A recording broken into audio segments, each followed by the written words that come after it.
small planets, they deal with large numbers of people, so that generations of people are affected by these aspects when they come together. And the thing I think that most astrologers are keeping an eye on right now are the moments in time when Pluto and Uranus are in exact square to each other. Well, that's going to be off and on between now and the end of this 2015 cycle that we've been talking about. So, but what you've got to look for is what's going on in the world around you.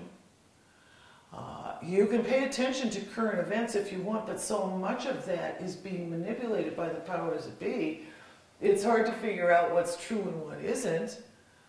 I think the truth about a lot of things is going to come a lot to light, and that will put the edge on things. I think most of us are aware that if the money system does collapse, which in my opinion it's about to do, that's going to happen relatively quickly and soon, and that will change everything, because we have turned money into God.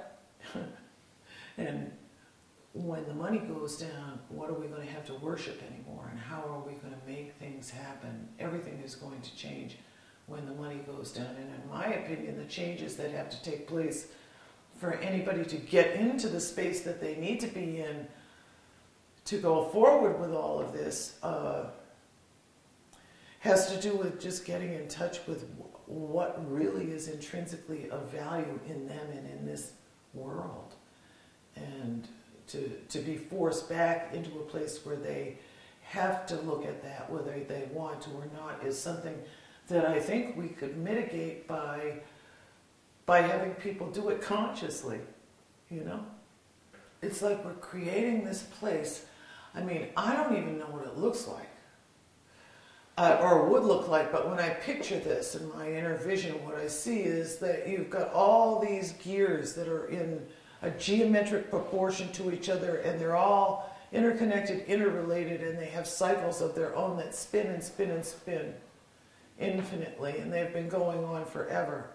And there are moments in time when every single one of those smaller and larger cycles hits the point where they all go back to the beginning again, simultaneously. And the image I get is that in that moment, there's a wormhole that's created. And through that opening, a whole new universe is created. I mean, basically, that's my little, like, woohoo, Caledonia logic. But that's what I actually think is going on right now, or that's how I see it. And on some level, I think that's true. Changes, yes, all around us. Looking to the political changes, I mean, if you wanted to, you could focus on that stuff.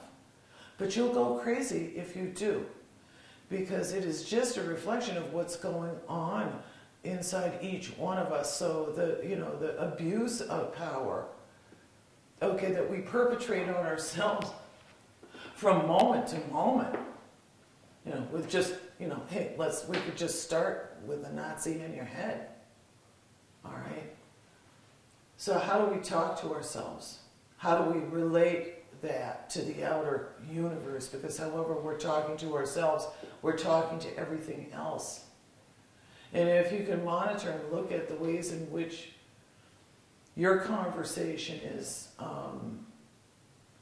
destructive to life, you could maybe just begin by altering it at that level. It could change everything. Who the hell knows? And we've all got to start there anyway, because of course we have to clear all that stuff out before we can connect with our purpose anyway, right? I mean, we all may think we know what we want to do and we want to bring it out into the world, but if the source of that river of intent is polluted by all the stuff that we've brought to this place, our developmental issues and whatever it is that we carry, we got to clear it out. Get your motives clear about why you want to do this, because there's a million reasons to get involved with spirituality. There's a million reasons to want to ascend and try to find a way to, make the most of the time that we've got here, or to know exactly what's going to go on.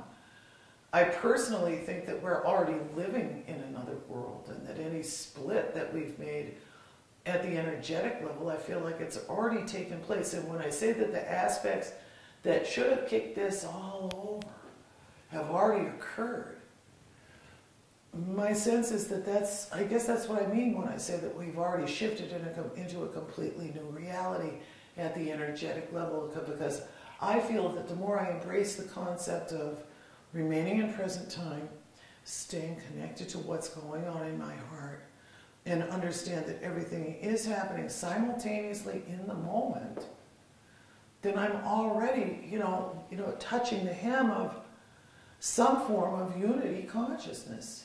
Or beginning to get like, yeah, I get the feel of this. Wow, this is very easy. It's not abracadabra. It's just the way things are. And I think that as far as changes on the planet are concerned, I really don't know, because I'm confused when it comes to the idea of like, okay, so if there is a cataclysm, what happens?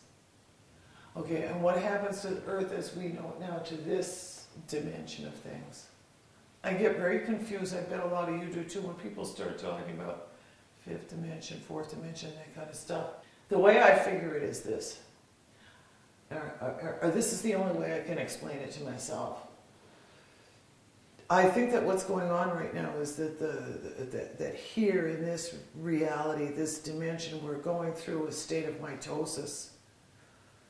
And it's like when you've got a cell and it divides in two, and one cell, I don't know what happens to it, but it holds space for whatever was there to begin with, and then something new, okay, that has, sort of replicates what was there to begin with, but is a completely separate entity, sort of spins off and breaks off from it. And my sense is that there is a huge, like a mass of people who are now beginning to sort of split off from that original blueprint in this state of mitosis that seems as if it's a gradual process that we're all in the midst of, but it hasn't reached its climax yet, or the point where the new reality is actually given birth to.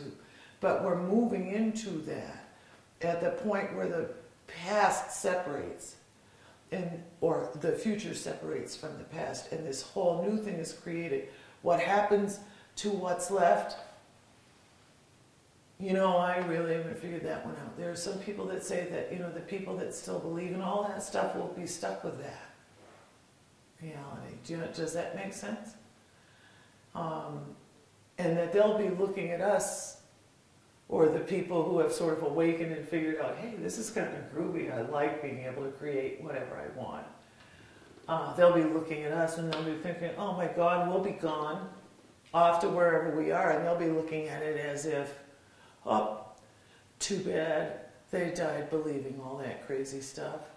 And we'll be looking back at them saying the same thing. So, and this is not me saying this. This comes straight out of Dolores Cannon's work. And the reason I'm talking about her is because so far, I don't have my own frame of reference for that. And hers seems to make the most sense to me.